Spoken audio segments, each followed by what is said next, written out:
1.2 billion naira látọ̀dọ̀ God mufti ìjọba.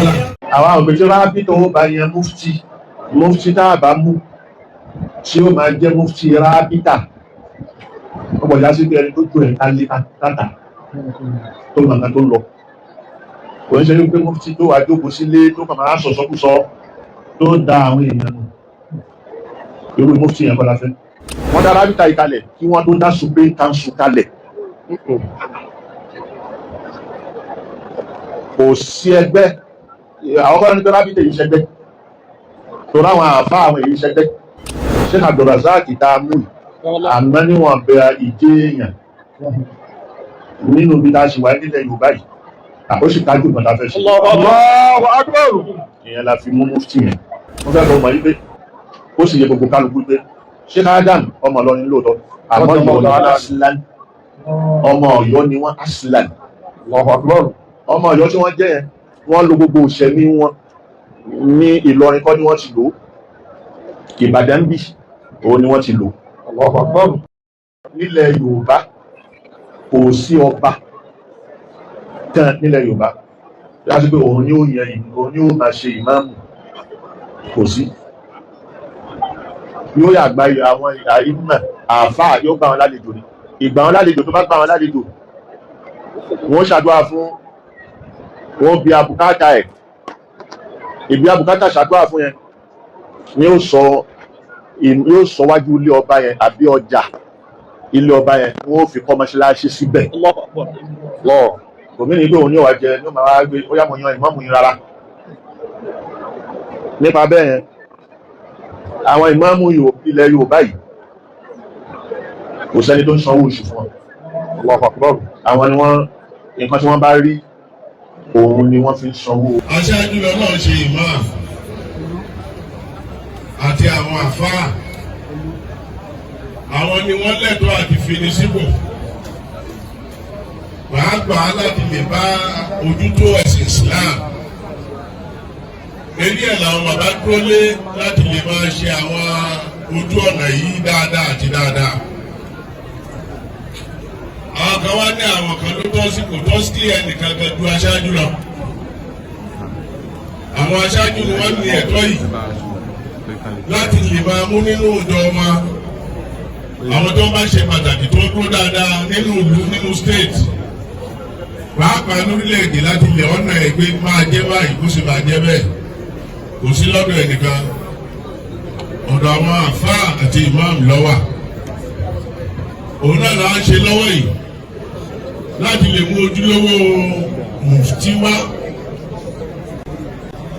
òun la fi jókòó lẹ́nu ọlọ́wọ̀ ìjókòó náà lọ́mọ́sí àti ọlọ́lùbáríkà bẹ́ẹ̀ látọ̀dọ̀ bàbá wa Mudir kárí gbogbo àwọn bàbá ní stéètì kọ̀ọ̀kan èyí dọ́dọ̀ ẹ̀mí náà àpadà sí ìlú wọn ní ọkọ̀ nìkan wá àbọ̀ ọlọ́wọ́ dájú lérí wa. àwọn tí wọ́n fi oyè dá lọ́lá lónìí ó ní táwọn bàbá wa rò tí wọ́n tó fún wọn lóyè. I want to put it to all of you wípé if I happen to be your shoe èyí ó wò wípé kí ni òun mọ̀ níwájú Ọlọ́run tó yẹ fi tọ́ sóun téèyàn bá rí bó ọ̀wọ́n nǹkan kan wọ́n kàn tún fi dá òun lọ́lá ni àdúrà mi sí ni pé gbogbo tẹ́ẹ̀fì lè gbìyànjú ju èyí tẹ́ ń ṣe é bọ̀ tẹ́lẹ̀ lọ Ọlọ́run ó pèsè ẹ̀ fún yín. ìjókòó yìí ò ní pé ẹ̀yin bàbá láàbá rántí ààrẹ mùsùlùmí tó lọ Alájà Sísà Àríṣekọ́lá Àlàó ó kópa tiẹ̀ kó tó lọ àwọn míì náà tún kó tiwọn láwa nìkan ni wọ́n tún wé sẹ́yìn náà lónìí níjọ́ tí gbogbo wa náà ò ní sí mọ́ káwọn èèyàn lè máa rántí wá pa kópa wa ẹni wọ́n ṣe fẹ́ fi yín sàmì àdúrà mi ni wípé àtàwọn tá à ń fi tá a jókòó bí tí wọ́n ti ń wé láwàní àti àwọn tí wọ́n ń wé láwàní fún àtẹni tí ń wé láwàní fún yàn àtàwọn tá à ń wo bí wọ́n ṣe ń wé láwàní Ọlọ́run níjọ́ ká fi òní ká kábàámọ̀ pẹ̀lú ẹ̀ a dúpẹ́ fún Ọlọ́run ó tún wá ń rọ àwa tí a jókòó ń bí ilé nì ká mọ̀ wípé olórí ìjọba Nàìjíríà tòní ta ní mùsùlùmí tó jọmọ wa ni a sì ní agbára kankan ju àdúrà lọ ẹ jẹ́ ká máa rántí ìjọba Nàìjíríà nínú àdúrà wa wípé gbogbo ìgbésẹ̀ tí wọ́n bá ń gbé kọ́lọ́n jẹ́ kó rọrùn ju bí wọ́n ṣe lérò lọ. Kí Ọlọ́run jẹ́ kó rọrùn ju bí wọ́n ṣe lérò lọ. Kí Ọlọ́run jẹ́ kó rọrùn ju bí wọ́n ṣe lérò lọ. Ọba tó fi ìlú Mọ́kà láyà balẹ̀ kódà kókó fi Nàìjíríà láyà balẹ̀. Gbogbo wa tá a wá jókòó bí iná tí wọ́n ti ń da fún Nàìjíríà kọ́lọ́n má gbàgbé ẹnì kọ̀ọ̀kan wa. Àdúrà tí mo bẹ̀ yín bàbá wa pé kẹ́ ẹ máa ṣe fáwọn tó wà ń jọba nìyẹn. Kò sẹ́nìkan tí ó wà ń jọba tí ó rò pé kí ara ó ní aráàlú ló pọ̀ ń lé. Ìtòsí ṣẹlẹ̀ ní pé ẹ̀yin bàbá wa máa ń pé tí obìnrin bá lóyún oṣù mẹ́sàn-án kó tó bímọ kó tó máa rẹ́rìn ìnira gbọ́dọ̀ wà bẹ́ẹ̀. Aya Kùránì sí pé iná máa lè ṣe é tó gbogbo ìgbà tí ó ṣe wọn gbà dé kọ́lọ̀ mọ́tì máa náà kú ọbẹ̀ Subhana rabbika. Gbogbo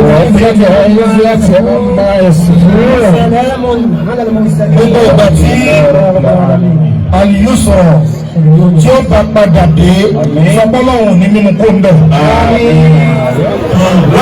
1.2 million naira 1.2 million naira látọ̀dọ̀ God Mufti Yorùbá land.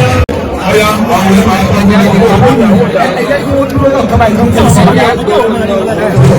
ẹ jẹ́ kí wọ́n. Senator Yunus Akíntúndé 1 million naira odi 2.2.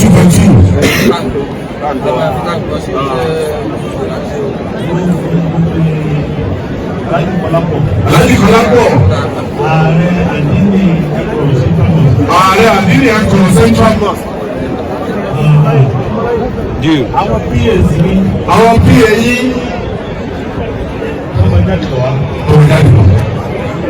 ọ̀yà tó pẹ̀ ìjẹba jáde bá kọ́ ní Grand Mufti ẹ̀rọ jáde wọ̀ àti 2.2 million ẹ̀bẹ̀kọ́ ìtọ́nà àwọn PA wọn 200,000 ẹ̀dá kan owó yẹn máa gbọ́ ṣé káṣí wà lẹ̀ ẹ̀ẹ́dá máa gbà ẹ̀dá kùnrin lọ́bí ìfẹ́ máa sọ tó bá fi sọ ohun tó bá jáde nígbà nígbà tó fẹ́ 200,000 àti àwọlé wọ́n ti wọ́n kùn ní 2.2 báyìí. Olúṣèyí Mámà Alhaji Kọ́lá 100,000 naira. 2.2 yẹn. Ahmed. Ríálì ló kó kalẹ̀. Oṣù àlà. Àwọn àjẹjẹ sí dọ́là. 50,000 naira. 50,000 naira.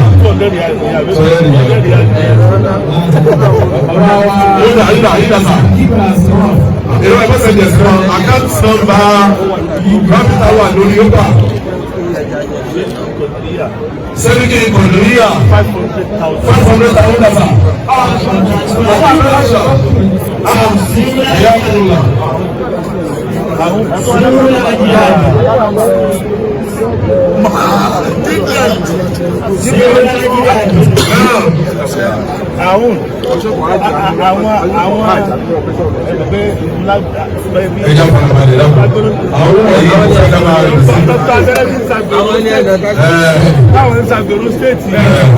Àwọn ẹgbẹ́ aládàáni agbèrò lélẹ́yìn àwọn 50,000 naira. Síbo Oya àkáǹtì ọba ẹgbẹ́ ọba ìgbòho ní division 50,000 naira 2.2 yẹn ẹwà bẹ́ẹ̀ garanti wà má ta ìyàwó nínú garanti yẹn. Khalifa Khulafa Qadriya Lagos State 50,000. Khalifa Khulafa Qadriya Lagos State 50,000. Ó ti wọlé. Ọ̀yá ẹ̀dá kò èyí tẹ́ bá tẹ̀lé.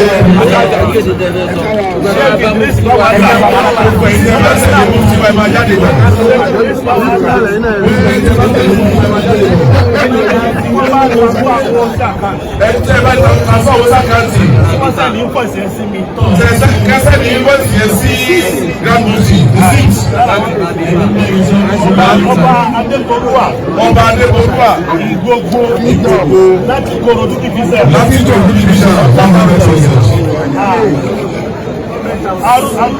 arúlógún ọ̀dà àkáǹtì nọ́mbà wà bí ọ̀yà ẹ máa ṣe báwọn ọ̀yà ẹ máa ṣe bẹ́ẹ̀. Àdùnnú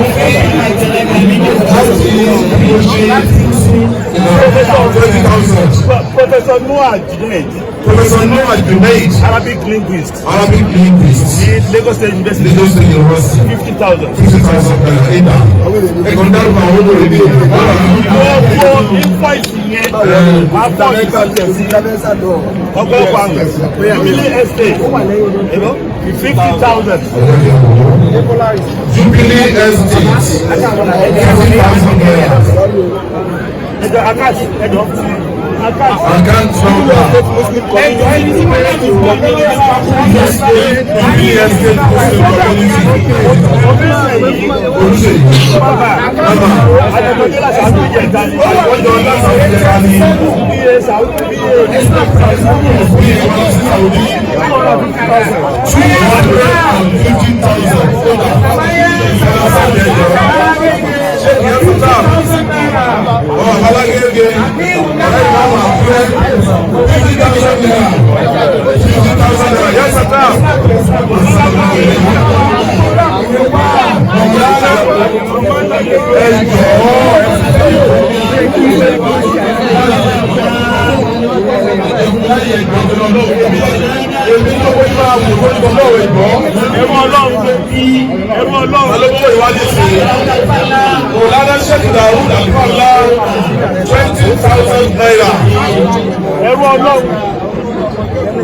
Májà olóòwò tó ń gbòòrò ọ̀nà.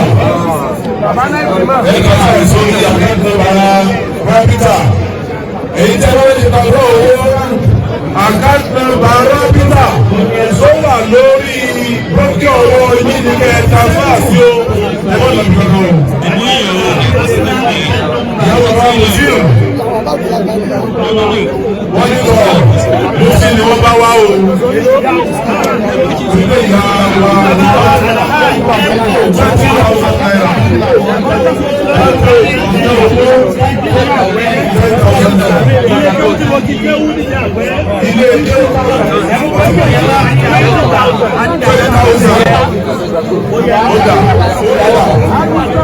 Sheikh Taufik Abdul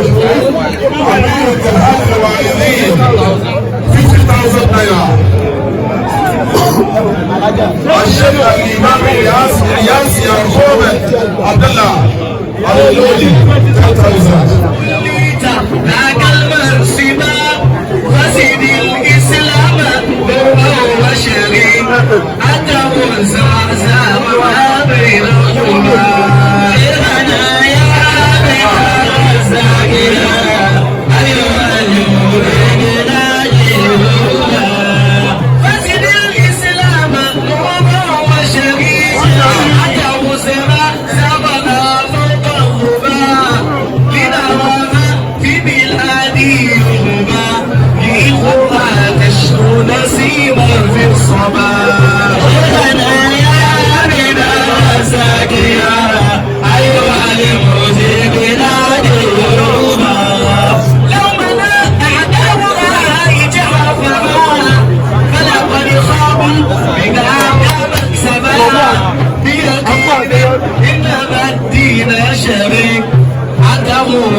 Islam,